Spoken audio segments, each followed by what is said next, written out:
71 সাল থেকে ভারত আমাদের যুদ্ধে যে সহযোগিতা করেছিল, সেই সহযোগিতার বড় উদ্দেশ্য আমাদেরকে স্বাধীন করার থেকে বেশি ছিল এই দেশটাকে পদাবনতা করে এখানের এই 18-20 কোটি মানুষের বাজারটা দখল করা আর তৎকালীন পাকিস্তানকে ভেঙে 2 টুকরা করা। ভারত তার নিজের স্বার্থে আমাদেরকে তখন সাহায্য করেছিল, কিন্তু ভিতরে যাওয়ার জন্য হয়তো এখানে প্রতিনিধি চাওয়া হয়েছে। এই সময়ে মুক্তিযোদ্ধারা সেই সাহায্যে অগ্রভাগে ছিল। ভিতরে যাবে এই বিষয়ে এখন সিদ্ধান্ত হয়েছে, অর্থাৎ ঘেরাও যে কর্মসূচি এখানে এসেছে।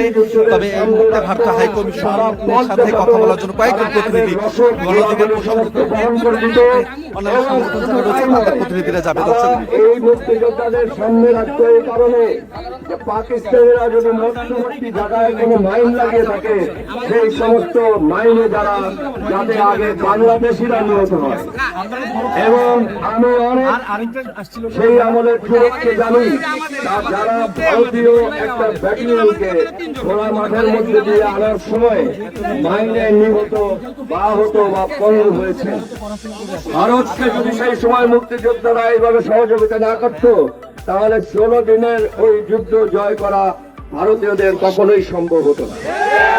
অথচ আজকে দেখুন, ভারত একেবারে এই সব কিছু বলে গিয়ে শুধু বলে আমরা তোমাদের মুক্তিযুদ্ধে সহযোগিতা করেছি, এই জন্য সারা জীবন গোলামি করতে হবে ভারতে।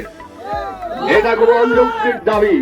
তারা পারেনি আমাদের সাথে যা করছে সেটা বর্বরতা, হিংস্রতা, অমানবিকতা এবং আন্তর্জাতিক আইনের সম্পূর্ণ লঙ্ঘন। এবার আমরা দেখেছি যে সকল দাবি দাবা মূলত গণঅধিকার পরিষদ পর্যন্ত এক খুনিকে এবং মানবতা বিরোধী অপরাধে পারদর্শী এক মহিলাকে বাংলাদেশে তাদের প্রতিনিধি নিয়োগ করে। সম্প্রতি তাকে আমরা বিতাড়িত করেছি ছাত্র জনতা এবং শেষ পর্যন্ত আমাদের গর্বের সেনাবাহিনীর সহায়তায়। সেই মহিলা ওখানে বসে এখনো ভারত সরকারকে পরামর্শ বুদ্ধি দিয়ে যাচ্ছেন কিভাবে বাংলাদেশকে আরো ক্ষতি করা যায়। এইবার আমরা এসেছি এখানে শান্তিপূর্ণ ভাবে। এখানে ভারতীয় দূতাবাসকে শেষবারের মতো আমাদের পক্ষে কয়েকটা অনুরোধ জানাতে, যেগুলি যদি তারা আমলে নেন এবং বাস্তবায়ন করে,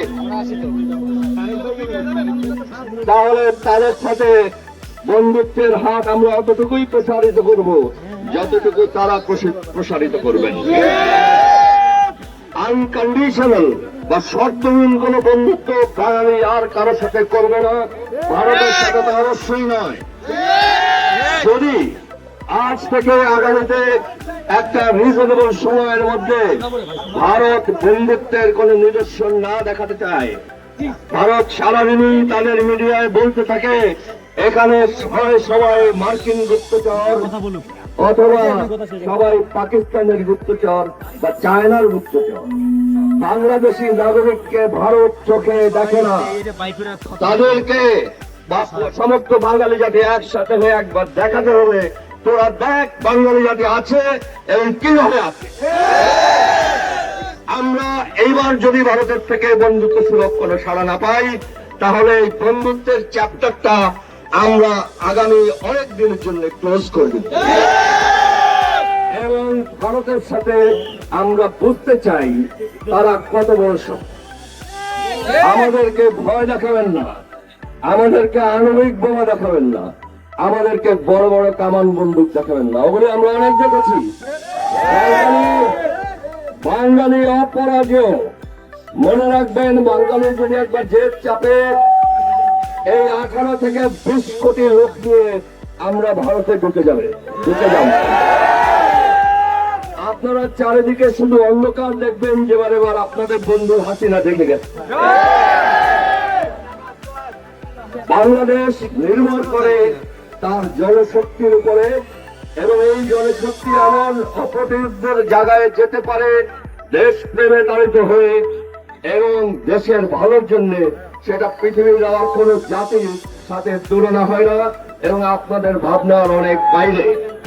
হাসিনাকে জিজ্ঞেস করবেন, উনি দিল্লিতে আপনার কাছেই আছেন, 4 তারিখে রাত চালানোর কেমন সংখ্যায় কেটেছে, তাহলে বুঝতে পারবেন বাঙালিকে কিভাবে ডিল করতে হবে। আমি চাই শান্তিপূর্ণভাবে সব সমাধান হোক।